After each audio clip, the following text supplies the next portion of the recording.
Bismillahirrahmanirrahim.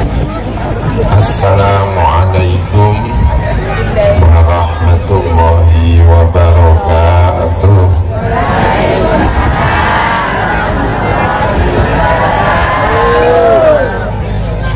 Bismillahirrahmanirrahim. Alhamdulillahirabbil alamin.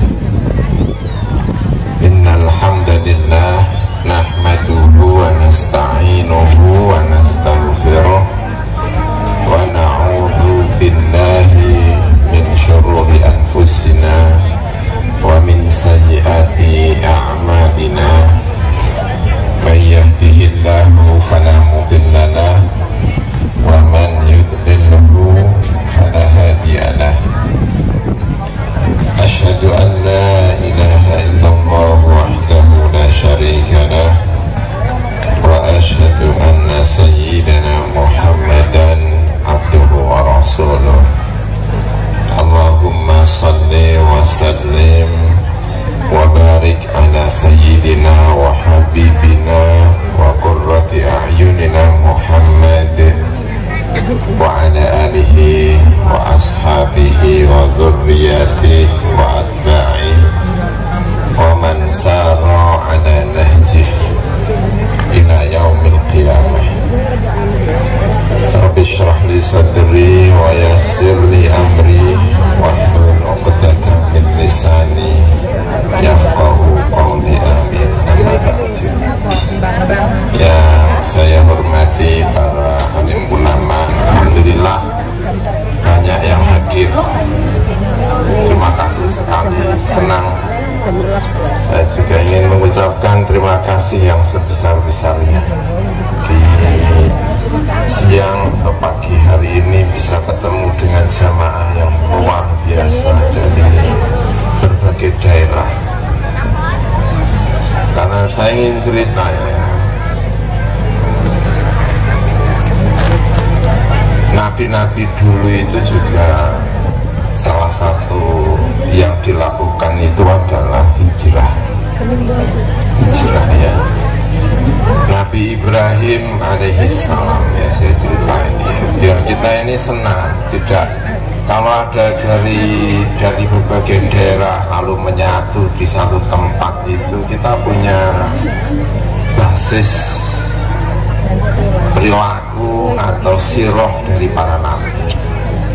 Nabi Ibrahim itu orang Babilonia. Babilonia itu Irak.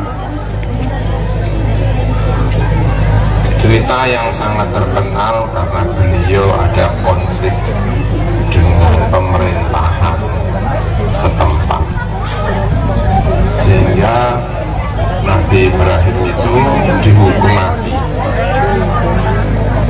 Caranya dihukum mati itu dibakar dengan api yang paling besar saat itu, karena kayu bakarnya itu urunan.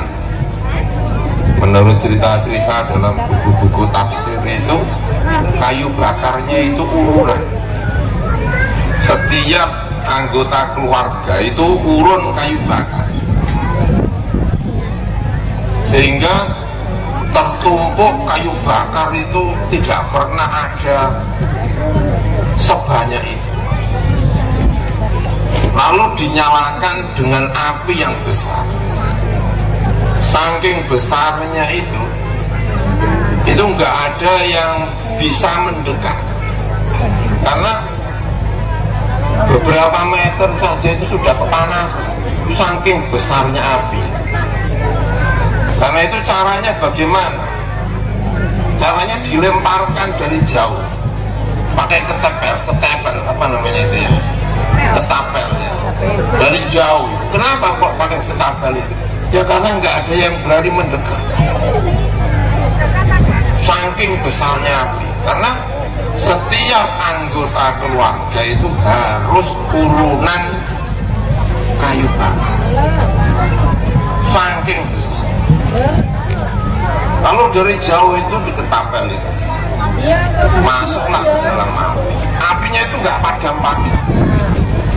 Dan Nabi Ibrahim itu di rantai begini Nabi Ibrahim. Lalu diketapel masuk, apinya nggak padam-padam berhari-hari. Nah setelah padam itu dicari jasadnya Ibrahim. Nah karena apinya itu panas, rantainya itu putus. Tapi Ibrahim ketika dilihat api itu kok malah sujud. Jadi kalau bapak-bapak itu bisa dibakar dalam keadaan sujud, itu berarti Nabi Ibrahim itu. Saking panasnya itu, rantainya itu putus.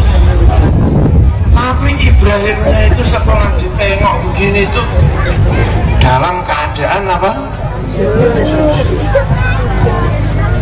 Makanya kita itu harus meniru Nabi Ibrahim lah ya. Kalau dimarahi sama istrinya atau apa-apa itu udah, itu sujud saja itu insya Allah tambah gemuk. Itu Nabi Ibrahim alaihi subhanallah, luar biasa Nabi Ibrahim. Lalu karena tidak berhasil menghukum mati, lalu Nabi Ibrahim itu diusir. Maka Nabi Ibrahim diusir, pindah ke daerah namanya Haron. Haron itu perbatasan antara Damaskus dan Turki. Sekarang ikut Turki. Di sana berdakwah. Jadi kalau kita hijrah dari berbagai daerah ke satu tempat, kalau ketemu dengan orang lain, itu dulu begitu itu ceritanya ya begitu.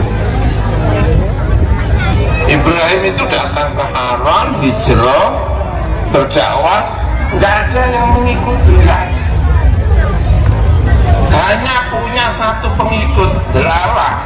Delalah itu apa itu? Kebetulan ya kan? Yang ikut itu cuma satu dan itu perempuan cantik lagi. Enak mana dakwah dapat pengikut laki-laki banyak tapi dapat pengikut satu perempuan cantik.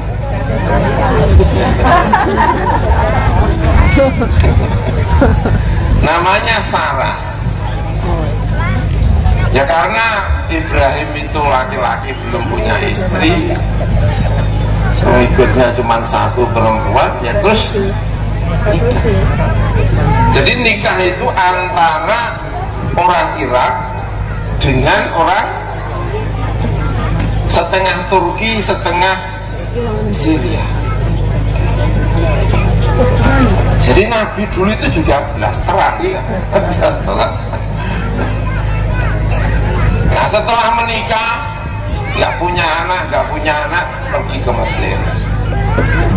Pergi ke Mesir. Dakwah lagi di Mesir. Nah di Mesir itu rajanya itu kalau lihat wanita cantik itu direbut. Nah Delalah istrinya Nabi Ibrahim itu mau direbut.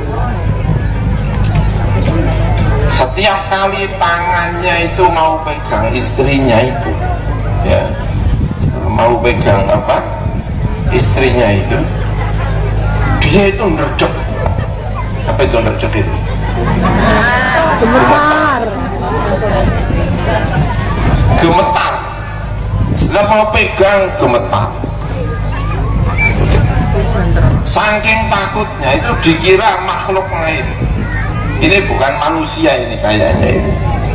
Karena itu dilepas sambil diberi hadiah seorang perempuan namanya Hajar.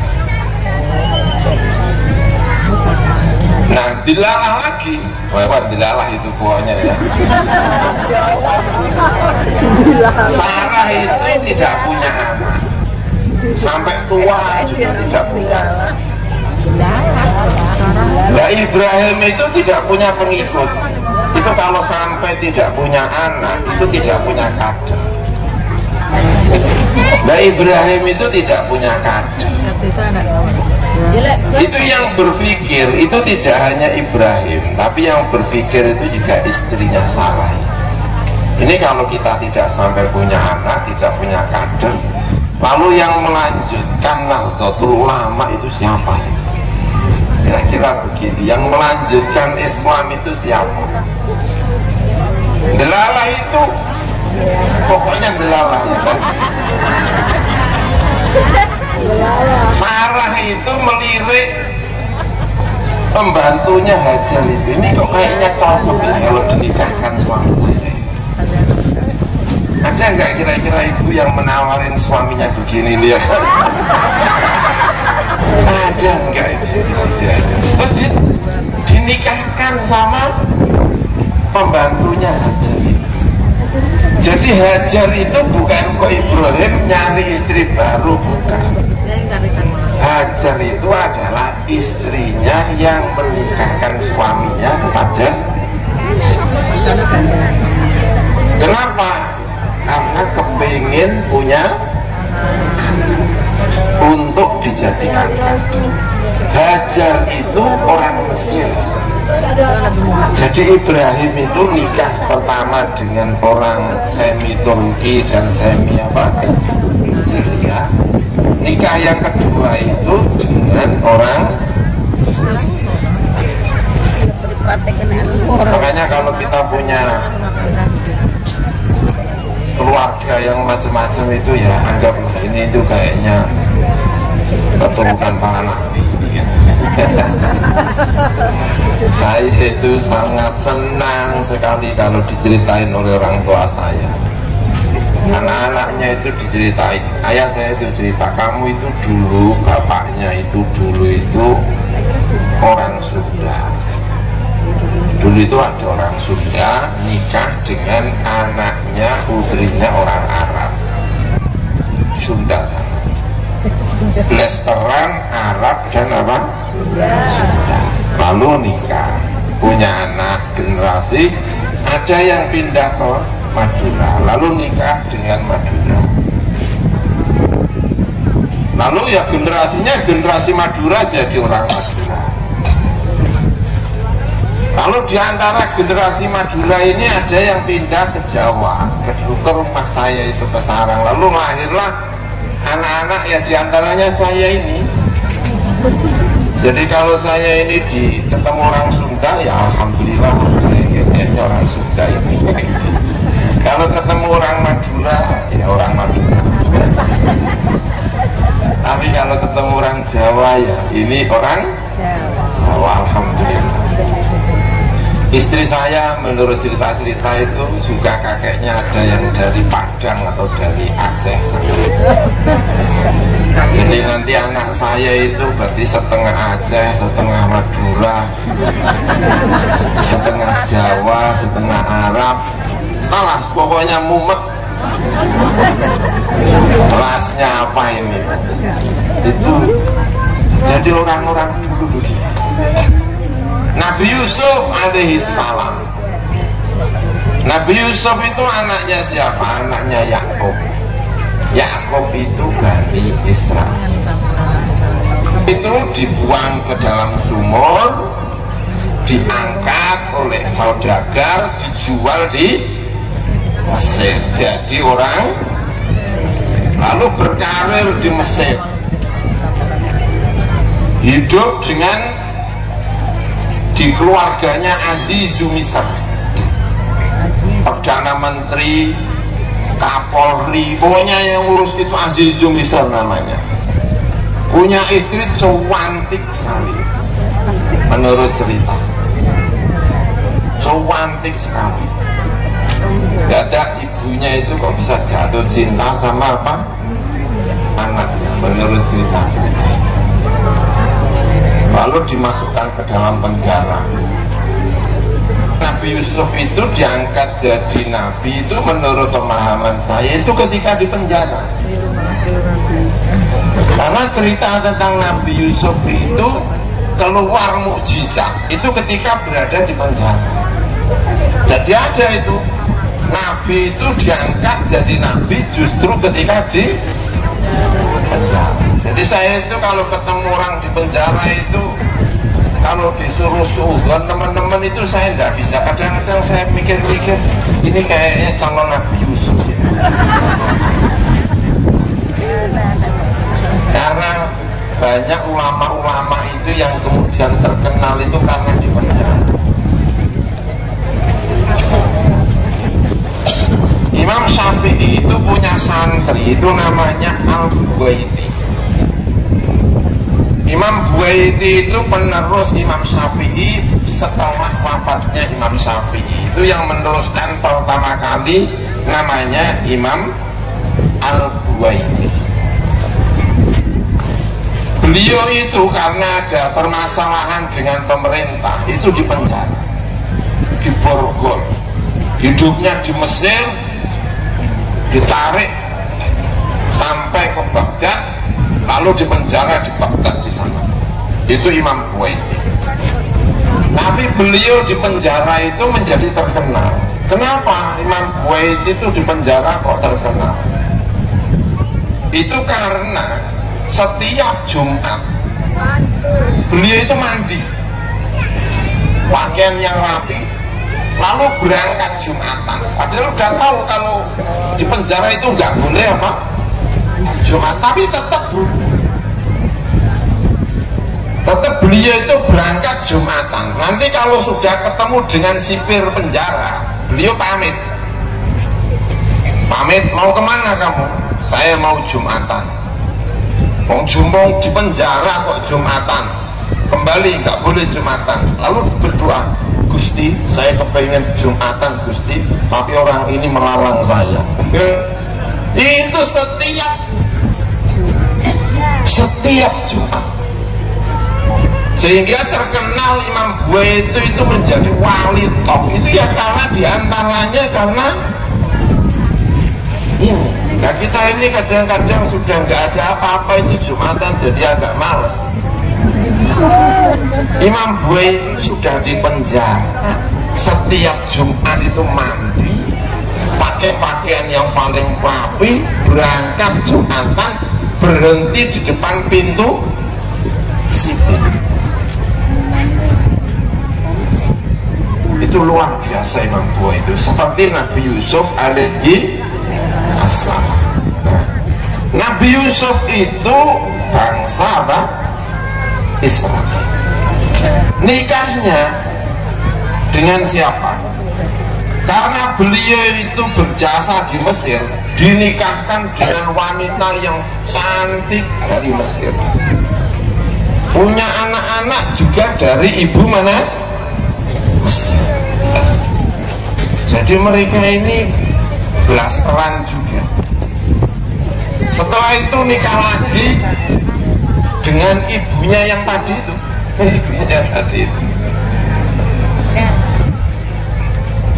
Yang ibunya yang gara-gara senang sama anaknya lalu di penjara itu menurut riwayat-riwayat. Tapi ya itu riwayat ya, kita tidak tahu benar apa tidaknya. Pokoknya riwayat-riwayat dalam buku cerita-cerita itu bilangnya begitu.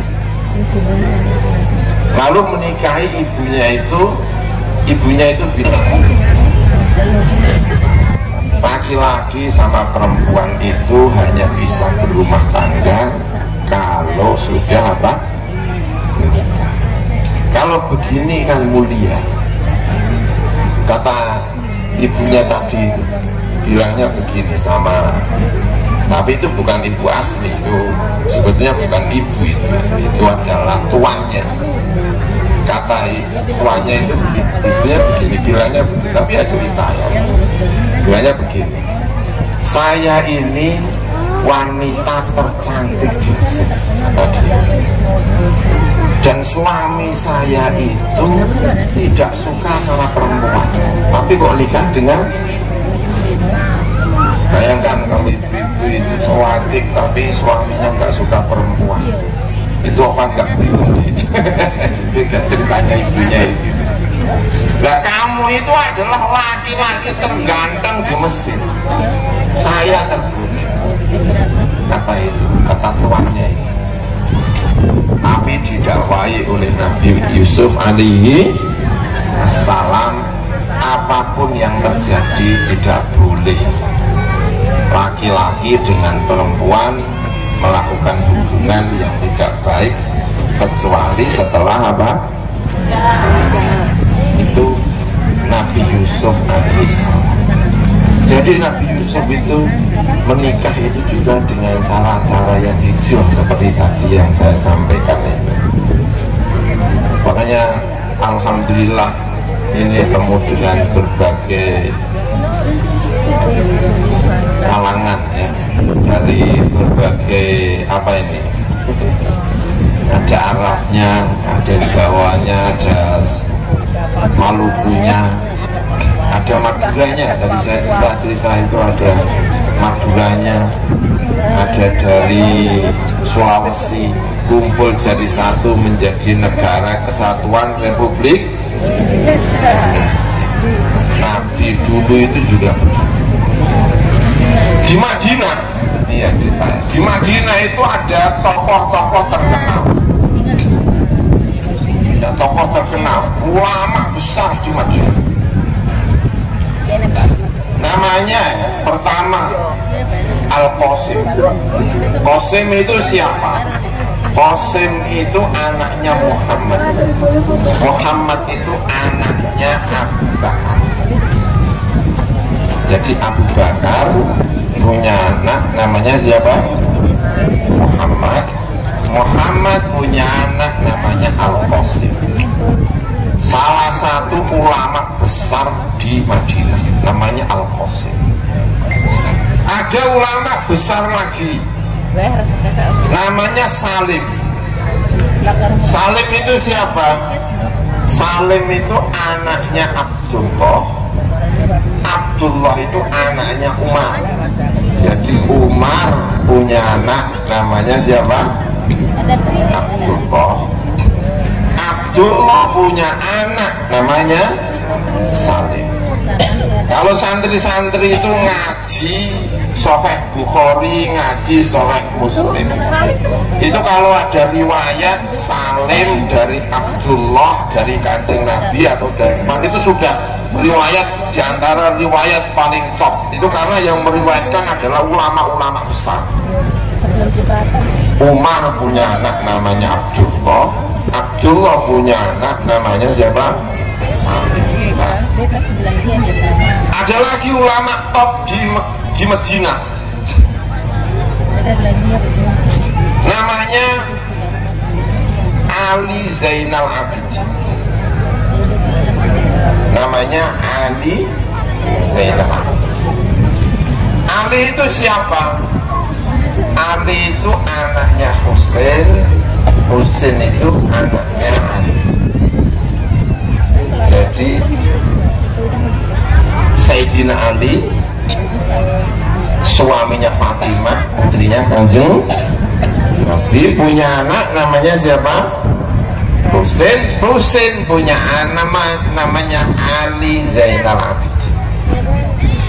Ya, namanya Ali Zainal. Jadi ada tokoh di Madinah itu top-top. 3 orang ini, Qasim, Salim, terus siapa tadi? Ali Zainal Abidin. Nah, itu ceritanya gimana? Ada tokoh 3 itu kok bisa top-top itu? Ceritanya begini. Menurut dalam kitab namanya itu Ar-Rabi, karya Al-Imam Az-Zamakhsyari. Ceritanya begini. Umar bin Khattab ketika menundukkan Persia, rajanya itu namanya Yazdajir. Namanya itu Yazdajir. Raja Persia terakhir yang ditundukkan oleh Sayyidina Umar, punya 3 anak perempuan cantik-cantik diboyong ke Madinah. Lalu sama Sayyidina Umar ini diapakan itu bingung. Sama Sayyidina Ali diusulkan, ini anaknya Raja Persia top, ini harus dihormati. Caranya bagaimana? Mari kita nikahkan dengan orang-orang penting di Madinah. Maka putri ini dinikahkan pertama anaknya Abu Bakar, namanya Muhammad. Lalu kedua dinikahkan oleh anaknya Umar, namanya Abdullah. Yang ketiga dinikahkan oleh Husain, anaknya Sayyidina Ali. Lalu dari Arab blasteran apa ini? Itu lahir anak-anak top. Yang pertama namanya Salim, yang anaknya Abdullah. Al-Qasim, yang anaknya Muhammad. Lalu lahir Ali Zainal Abidin, itu anaknya siapa? Husain. Subhanallah. Makanya ini ketemu dengan berbagai apa ini jadi menyenangkan sekali. Padu menjadi NKRI seperti kita bayangkan zamannya Kanjeng Nabi Muhammad Sallallahu Alaihi Wasallam. Dengan cara seperti ini, insya Allah Indonesia akan menjadi baldatun thayyibatun wa rabbun, negeri yang baik dan Allah yang maha mengampuni. Jadi pertama yang ingin saya sampaikan adalah bahwa buminya Allah Subhanahu wa ta'ala, kita dimanapun, pergi kemanapun, dari daerah manapun, itu dulu yang seperti ini itu punya sejarah dari Nabi Muhammad Sallallahu Alaihi Wasallam. Ya, Nabi Muhammad itu keturunan Ismail. Ismail itu ibunya Mesir, bapaknya orang mana? Babilonia. Orang Babilonia, Irak, nikah dengan Mesir, lahir Ismail. Ismail lalu dibawa ke Mekah, nikah dengan orang Arab, lalu lahirlah Nabi Muhammad Sallallahu Alaihi Wasallam. Jadi Nabi Muhammad itu dari mana? Dari Irak, dari Mesir, lalu ke sana. Nabi Muhammad menikah dengan Sofiyah. Sofiyah itu orang Yahudi. Bayangkan ya, Nabi Muhammad itu nikah dengan siapa? Sofiyah. Itu orang Yahudi, tapi tidak punya anak. Nikah lagi dengan Maria Al-Qibtiyah. Maria Al-Qibtiyah itu dari mana? Dari Mesir. Nabi Muhammad berkirim surat ke pemimpin di Mesir. Pemimpin kirim surat, diajak untuk masuk Islam, tapi tidak mau. Tapi berhubungan baik Kanjeng Nabi. Di antaranya mengirimkan 2 orang perempuan. Yang satu namanya Maria. Kalau di Jawa, kalau Islam namanya Maryam, tapi kalau Kristen di sana namanya apa? Maria. Ya kan, begitu ya. Nah, salah satu itu namanya Maria. Saudarinya namanya Sirin. Di tengah jalan diajak masuk Islam, dua-duanya masuk Islam. Sirin juga masuk Islam, Maria juga masuk apa? Islam. Sampai di Madinah, Maria itu kemudian dinikah oleh Kanjeng Nabi Muhammad Sallallahu Alaihi Wasallam. Namanya tetap siapa? Maria. Itu kalau sudah di Jawa itu namanya diganti jadi Maryam itu. Tapi kan itu kok tidak mengganti nama Maryam itu ya apa? Maryam. Jadi Nabi itu punya istri namanya Maria. Setelah Islam itu tidak diganti dengan Maryam, tidak, tapi tetap namanya siapa? Maria. punya anak namanya Ibrahim, tapi sayang Ibrahim usianya beberapa bulan atau berapa tahun, pokoknya masih kecil, itu kemudian wafat. Tapi Nabi itu pernah nikah dengan Yahudi, pernah nikah dengan siapa? Orang Islam. Jadi Nabi pun melakukan itu ya. Nabi juga melakukan itu. Umatnya Nabi Muhammad Sallallahu Alaihi Wasallam itu juga dari berbagai macam bangsa. Sejak zaman Kanjeng Nabi, sejak zaman Kanjeng Nabi. Dan Nabi itu punya penghormatan yang luar biasa.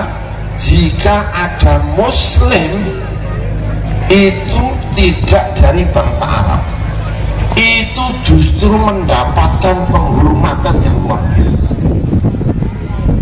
Betapa Kanjeng Nabi itu menghormati seperti orang-orang kita semuanya ini. Dari berbagai bangsa itu dihormati oleh Kanjeng Nabi Muhammad Sallallahu Alaihi Wasallam. Luar biasa Nabi Muhammad itu ya. Yang terkenal itu diantara berbagai bangsa itu ada namanya Salman Al-Farisi.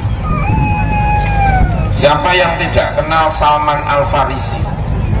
Di ITB itu, Institut Teknologi Bandung di Jawa Barat itu, masjidnya namanya Masjid Salman. Kenapa ITB itu namanya kok Masjid Salman? Karena dianggap Salman itu adalah insinyur top yang memberi usul kepada Kanjeng Nabi agar membangun parit ketika perang. Itu Salman Al-Farisi. Salman Al-Farisi itu orang mana? Ya seperti namanya, Al-Farisi, orang Persia. Salman itu dulu agamanya itu Majusi, penyembah api. Anaknya pendeta yang bagian ngurusi apinya tempat ibadahnya orang Majusi itu Salman Al-Farisi. Tapi dia tidak suka dengan menyembah api, karena itu dia keluar dari kependetaan itu lalu mencari agama yang lebih baik. Itu Salman Al-Farisi. Ketemu dengan muridnya Nabi Isa alaihissalam. Ketemu dengan muridnya Nabi Isa, lalu mengikuti agamanya Nabi Isa. Setelah wafat, gurunya itu wafat, beliau pesan akan datang seorang nabi, kamu cari nabi itu. Maka dia mencari nabi itu. Di tengah jalan beliau itu ditawan lalu dijual, maka menjadi budak. Salman itu menjadi budak, statusnya itu Salman itu budak. Lalu datang ke beliau di Madinah menjadi budak. Ketika Nabi Muhammad itu datang ke Madinah, Salman itu ikut menjemput, karena beliau baca tentang alamat Nabi yang datang. Itu beliau membaca. Salah satunya alamatnya itu, kalau diberi sedekah tidak menerima, tapi kalau diberi hadiah menerima. Itu Nabi Muhammad. Maka begitu Nabi Muhammad itu datang, Salman itu membawa sesuatu diberikan kepada Muhammad. Apa ini? Sedekah. Lalu dijawab oleh Nabi Muhammad, saya tidak menerima sedekah. Lalu besoknya datang lagi, memberi hadiah lagi kepada Nabi Muhammad. Apa ini? Hadiah. Kalau hadiah saya menerima. Jadi kalau Nabi Muhammad itu kalau sedekah tidak menerima, tapi kalau hadiah itu apa? Menerima. Tahu nggak bedanya apa sedekah dengan hadiah? Kalau sodako itu karena kasihan, itu namanya sodako. Ada orang minta-minta terus kamu kasih, itu namanya apa? Sodako. Tapi kalau hadiah itu pemberian untuk memberi hormat, itu namanya hadiah. Maka jangan sekali-kali memberi hadiah kepada orang tuanya dikasih nama sodako. Pak, ini sodako saya. Itu kurang ajar itu kalau bahasa Jawanya. Kalau kepada orang tua itu namanya apa? Hadiah. Jangan sampai menyebut sodako. Jadi kalau Nabi itu kamu sebut itu hadiah, itu menerima. Tapi kalau sodako itu tidak menerima. Itu Nabi Muhammad. Nah, Salman itu ngasih sodako nggak mau, hadiah apa? Mau. Setiap Kanjeng Nabi itu berbicara, Salman itu selalu mencari alamat kenabiannya. Nabi itu akhirnya curiga. Kamu nyari apa, Salman? Kamu mau nyari alamat kenabiannya? Lalu punggungnya itu dibuka sama Kanjeng Nabi. Punggungnya itu dibuka. Dibuka itu di bawahnya itu ada tanda kenabian dalam buku-buku ceritaku. Setelah dibukakan itu kemudian Salman masuk apa? Islam. Itu cerita tentang Islamnya Mas Salman. Salman itu jadi orang Majusi, orang apa? Persia, Majusi masuk Islam. Statusnya budak, maka di Madinah itu kelasnya kelas budak. Tapi begitu masuk Islam, itu dihormati oleh Kanjeng Nabi Muhammad Sallallahu Alaihi Wasallam. Sampai Kanjeng Nabi bilang, Salmanu minna ahdal bait. Ada orang menghina Salman karena ada orang itu namanya Uyainah bin Hisan. Uyainah bin Hisan itu mau pengajian begini, Kanjeng Nabi sedang pengajian, ada Salman, ada macam-macam kelompok-kelompok yang di kelas tatra bawah itu. Uyainah itu orang top, ikut pengajian itu sambil bilang begini, Muhammad, saya mau pengajian, tapi tolong yang seperti Salman ini nyingkir dulu. Ada orang yang kayak gini. Jadi maunya ngaji itu kalau khusus orang-orang top. Nabi langsung marah. Nabi bilang, Salmanu minna ahlal bait. Salman adalah keluarga saya. Penghormatan Kanjeng Nabi kepada kita semuanya. Makanya kalau saya pengajian ngaji, saya biasanya pengajian itu ngaji, baca kitab gitu ya, ketemu dengan berbagai kalangan. Itu saya diantara doa saya itu diantaranya itu ya, semoga yang hadir ini semoga nanti menjadi syafaat masuk saya surga. Amin ya robbal. Itu luar biasa. Nabi itu menghormati itu sangat luar biasa. Makanya bapak-bapak ibu-ibu yang saya hormati, nabi-nabi itu dibikin oleh Gusti Allah itu punya pekerjaan yang menjadikan nabi itu sulit untuk sombong. Nabi-nabi itu punya pekerjaan yang pekerjaan itu bikin sulit apa? Sombong. Nabi Ibrahim itu pekerjaannya apa? Petani. Nabi Ibrahim itu apa? Petani. Di sini ada petani apa? Mayoritas petani. Mayoritas. Berarti ini kayaknya wajah-wajah Nabi Ibrahim. Amin ya robbal. Bayangkan ada orang pegang pacul. Tahu pacul enggak?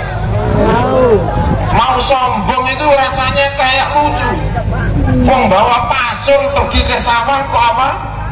Sombong itu mau sombong model macam-macam. Nabi Musa alaihissalam, Nabi Musa itu menikah. Nabi Musa itu juga blasteran. Nabi Musa itu orang Bani Israel datang ke Madian, nikah dengan perempuan Madian. Jadi istrinya Nabi Musa itu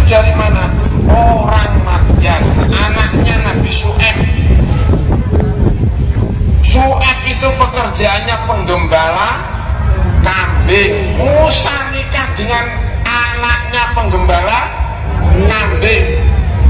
Maharnya apa? 8 tahun angon wedhus. Tanya ibu-ibu ini ya, nanti kalau cari menantu, maharnya kamu harus menggembala kambing selama berapa? 8 tahun. 8 tahun. Biar nanti jadi Nabi Musa.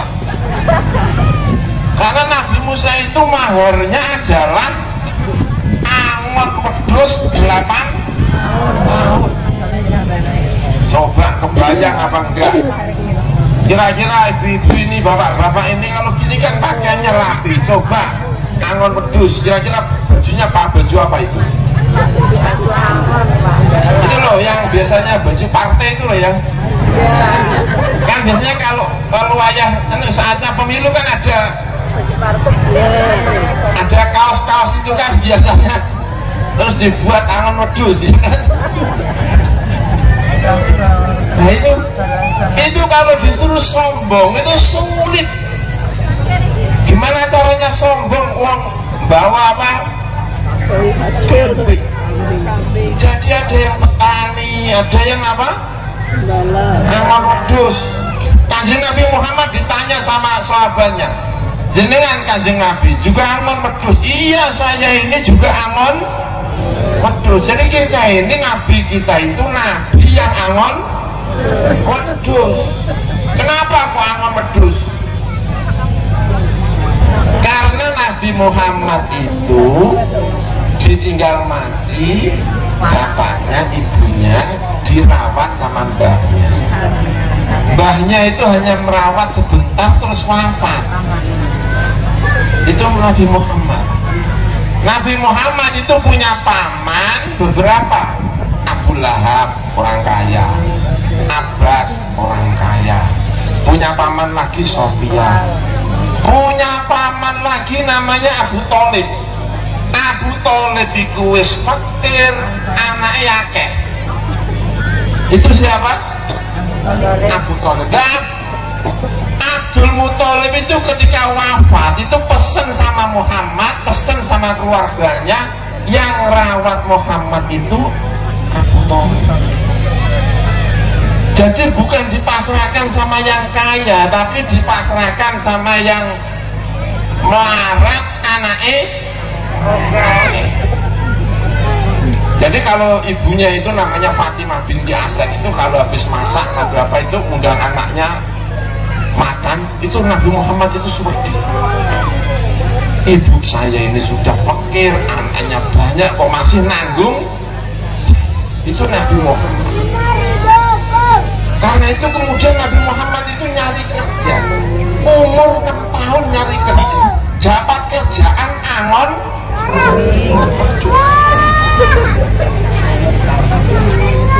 Tapi di sini bapak-bapak nggak pernah angon wedhus kayaknya. Apa pernah? Sapi ya? Ya agak 11-12 angon apa?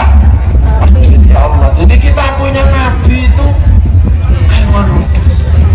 Ditanya oleh para sahabat, "Lah kamu Muhammad juga angon wedhus?" "Saya ini juga angon wedhus. Saya dulu angon wedhus ala kororito, dapat bayaran kirot-kirot." Kalau di sini tuh kira-kira kalau angon wedhus itu bayarannya berapa ya? Ya kan paling hanya untuk beli nasi pecel ya kan. Itu Nabi Muhammad Shallallahu Alaihi Wasallam. Makanya ketika Nabi Muhammad itu punya pembantu namanya Barokah, lalu punya anak namanya Aiman. Barokah itu orang Afrika, kulitnya hitam, hidungnya pesek. Ada enggak yang kulit hitam, hidungnya pesek itu? Namanya Barokah Ummu Aiman. Suaminya mati, ditinggal mati, jadi itu janda ya, kulitnya apa? Hitam, punya anak, fakir. Itu kira-kira nyali suami susah apa enggak ya? Ya ibu ya, janda, kulit apa? Hitam, punya anak, fakir lagi. Kira-kira kalau nyari suami susah apa enggak ini? Susah. Ya? Tapi pinternya Nabi Muhammad, cara mempromosikannya itu begini: man sarrahu an yatazawwaja bimra'atin min ahlil jannah fal yatazawwaj bi ummi Aiman. Laki-laki yang kepengen menikah dengan perempuan ahli surga, nikahlah dengan Ummu Aiman. Kira-kira kalau bapak-bapak di sini ada gini, ada yang angkat tangan apa enggak ini? Apa tadi? Hitam, pesek, fakir, rodo, dua anak. Kata Kanjeng Nabi, sapa sing pengen kawin karo wong wedok penduduk surga, nah perempuan ini. Bapak-bapak mau apa enggak ini? Wajahnya itu pada diam bu, ini bu. Ada laki-laki ganteng.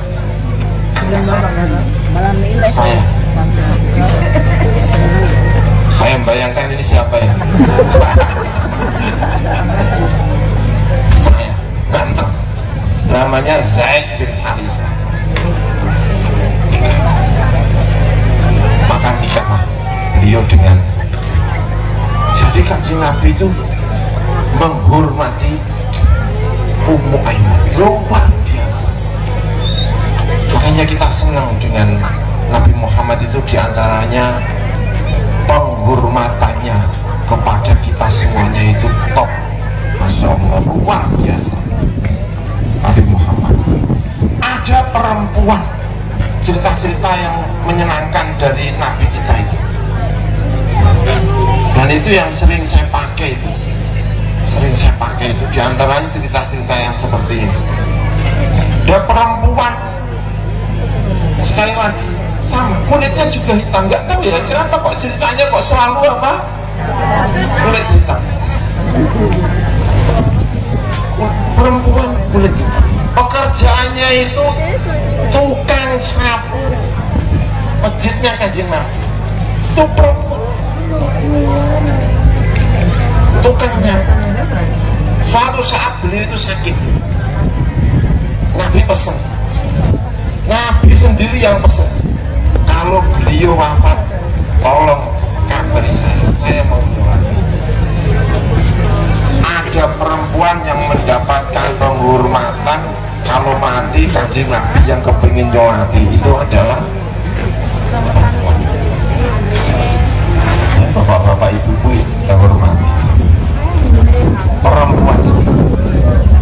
Nah ternyata perempuan itu kemudian wafat, dibawalah ke masjidnya Kanjeng Nabi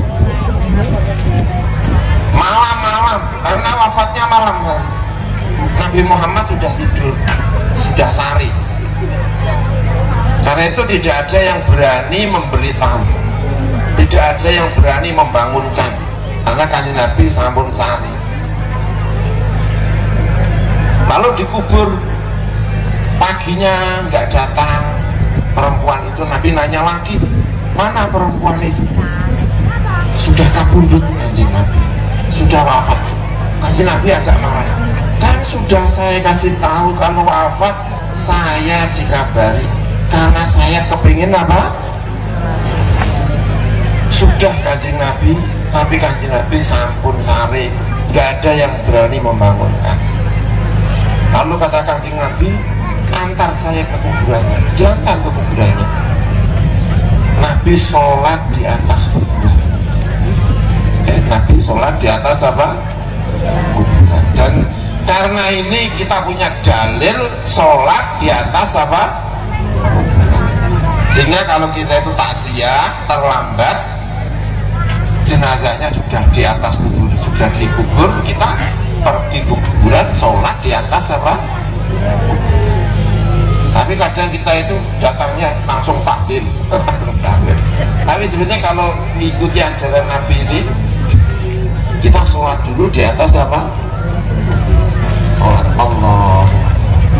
Saya juga begitu. Kalau terlambat takziah, sudah dimakamkan ya punya kebiasaan ya datang ke kuburannya, lalu harus sholat di atas apa? Karena Kanjeng Nabi pernah melakukan itu, dan itu adalah perempuan hitam, pekerjaannya nyapu apa? Jalan. Masjid. Luar biasa. Kanjeng Nabi Muhammad Sallallahu Alaihi Wasallam. Ya Bapak Ibu yang saya hormati, jadi nabi-nabi itu punya pekerjaan-pekerjaan. Di antaranya tadi itu ada yang jadi petani, ada yang angon apa? Dan yang saya senang karena saya itu orang Sarang. Orang Sarang itu pekerjaannya nyari ikan. Saya itu nemu dalam bacaan-bacaan itu Nabi Ismail itu pekerjaannya nyari ikan. Wah, ini cocok ini berarti. Kalau kita ini nyari ikan berarti itu keturunannya siapa? Nabi Ismail alaihi assalam.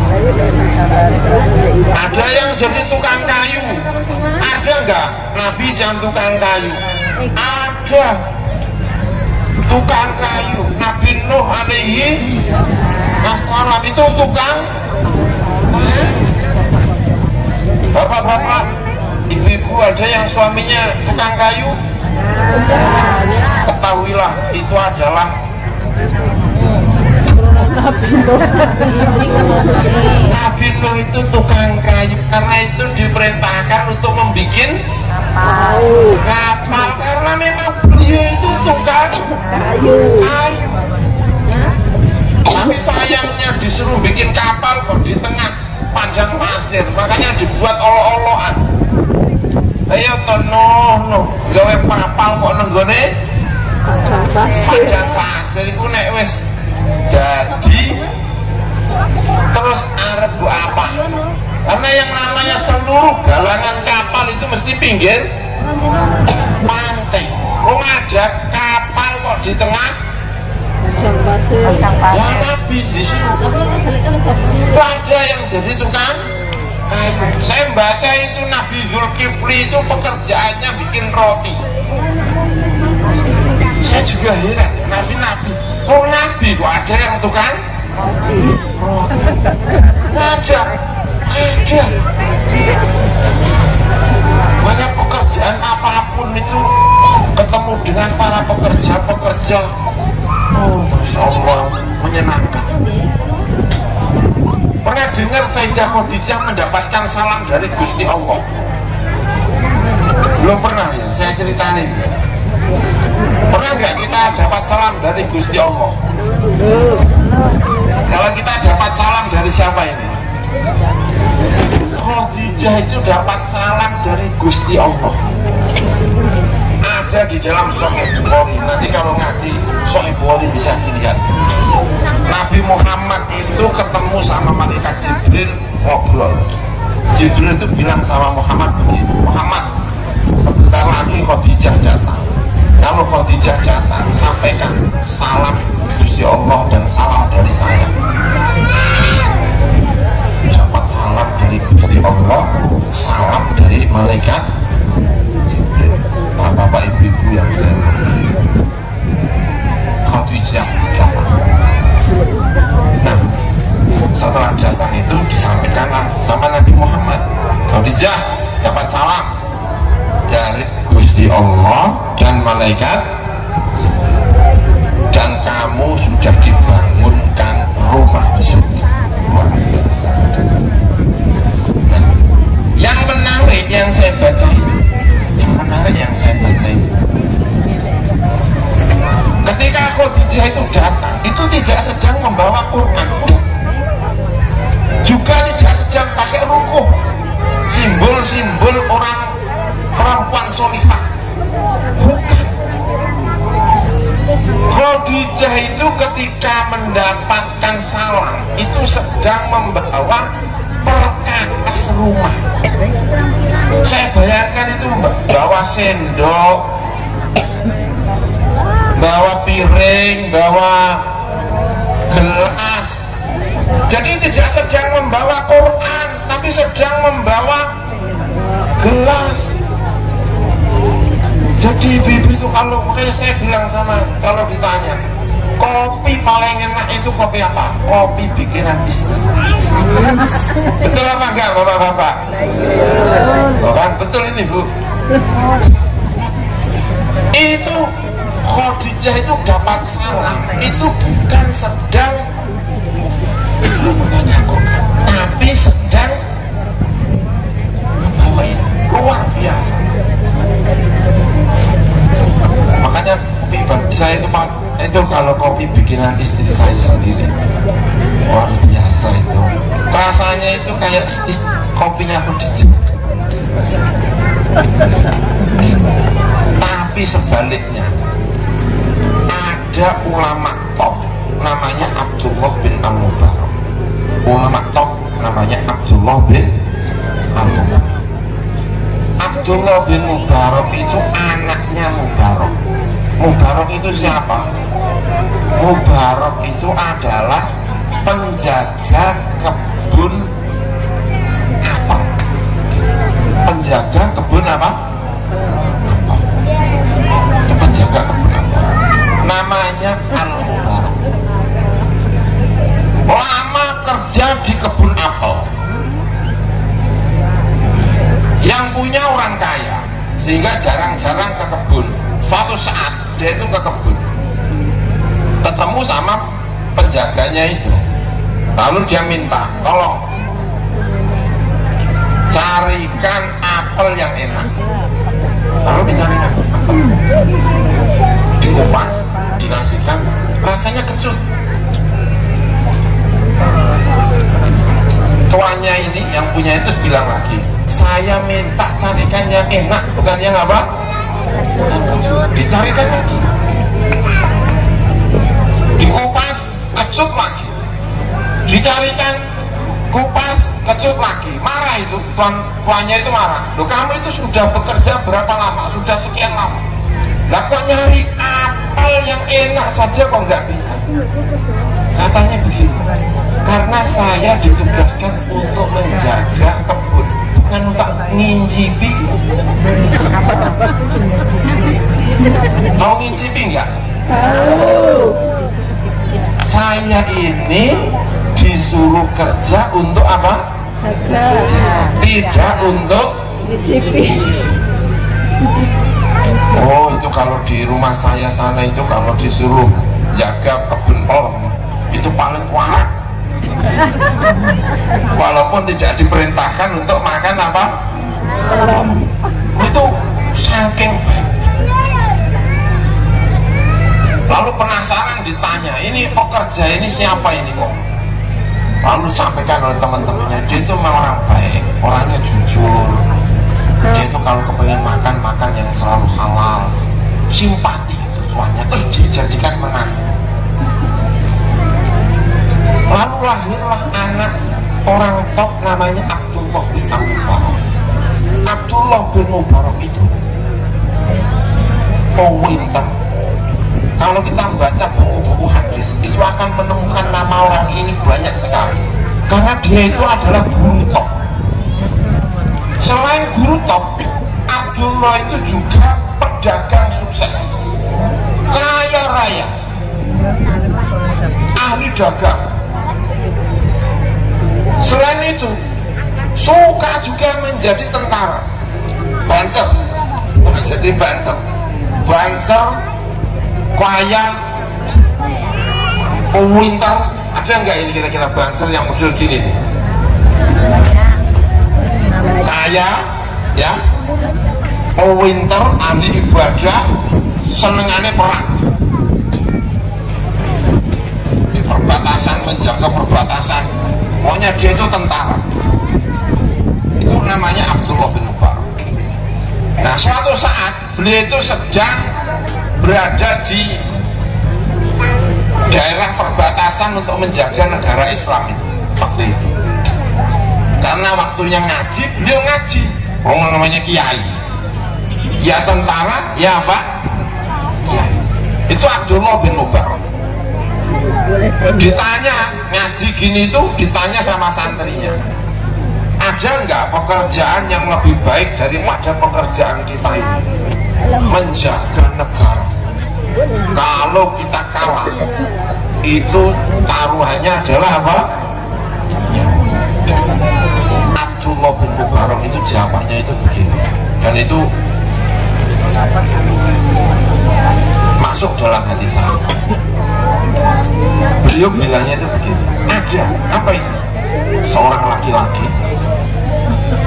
malam hari bangun menata tidurnya anak-anaknya, itu lebih baik daripada jihad fi sabilillah.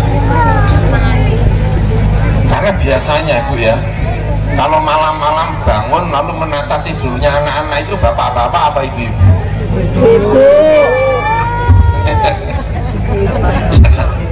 Itu kalau ditanya itu bapak-bapak apa ibu-ibu?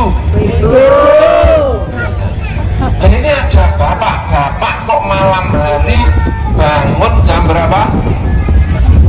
Jam 2, jam 3 menata tidurnya,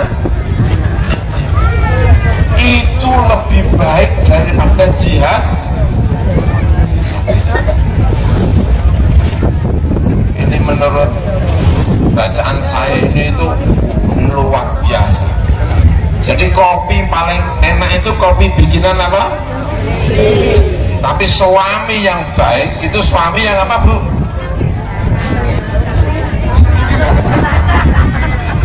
Yang bangun di malam hari menata tidurnya anak. Katanya menata tidurnya istri. Saya tanya, memang biasanya begitu kalau saya tanya suami itu Bu. Bapak-bapak kalau bangun tengah malam, anaknya apa ibunya? Katanya yang dicari itu mesti apa? Nggak pernah nanya. Alhamdulillah. Jadi siang hari ini terima kasih sekali ketemu dengan orang banyak muslim dari berbagai daerah. Itu kita percaya, itu nabi-nabi dulu juga begitu. Ada nikah Jawa dengan Sumatera, Jawa dengan Maluku, Maluku dengan Makassar. Itu semoga anak-anaknya seperti anak-anak yang saya ceritakan tadi.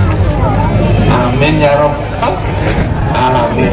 Semoga ibu-ibu masih suka membuat kopi untuk suaminya. Amin ya Rabbal alamin. Semoga suaminya kalau malam hari bangun tidak nanya ibunya saja, tapi jika nanya terima kasih. Itu barangkali yang bisa saya sampaikan. Alhamdulillah. Alhamdulillah. Semoga sehat semuanya. Amin ya Rabbal alamin. Semoga Indonesia tetap menjadi NKRI untuk kita semuanya, menjadi baldatun thayyibatun wa rabbun ghafur. Semoga kita menjadi umat yang Nabi Muhammad yang baik. Besok kita dan anak-anak kita bisa mendapatkan rezeki ketemu dengan Nabi Muhammad sallallahu alaihi wasallam. Amin ya Rabbal alamin. Al-Fatihah. A'udzubillahi minasyaitonir rajim. Bismillahirrahmanirrahim. Alhamdulillahi rabbil alamin. Ar-Rahmanir Rahim. Maliki yaumiddin. Iyyaka na'budu wa iyyaka nasta'in. Ihdinas siratal mustaqim. Siratal ladzina an'amta 'alaihim ghairil maghdubi 'alaihim waladdallin. Amin. Bismillahirrahmanirrahim. Allahumma lakal hamdu 'ala hidayatika wa taufiqik wa lakal syukru 'ala ni'amika sabighah wa 'alaika zahirah wa batinah. Allahumma la nuhsi thana'an 'alaika anta kama athnayta 'ala nafsik. Walakal hamdu wa lakal syukru hatta tarda. Allahumma salli wa sallim wa barik ala sayyidina Muhammad wa ala alihi wa sahbihi. Allahumma inna dhalamna anfusana dhulman katsiran wa la yaghfiru dhunuba illa anta faghfir lana maghfiratan min 'indik warhamna innaka antal ghafurur rahim. Allahumma 'allimna ma yanfa'una wanfa'na bima 'allamtana. Allahumma arina al-haqqa haqqan warzuqna ittiba'ah wa arina al-batila batila warzuqna ijtinabah. Allahumma ij'alna minal ladzina yastami'una al-qawla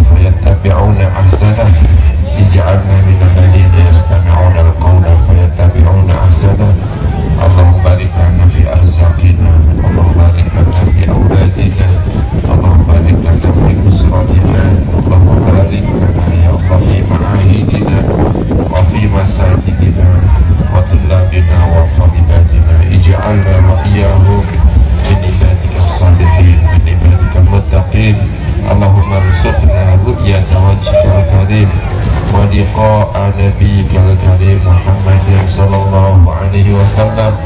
اللهم شفعه فينا شفعه فينا شفعه فينا. اللهم إنا نسألك أن تجعلنا قدوة خير لأولادنا. اللهم اجعلنا يد خير لأولادنا. اللهم اكتب لنا ولهم النجاة خير النجاة في الدنيا والآخرة.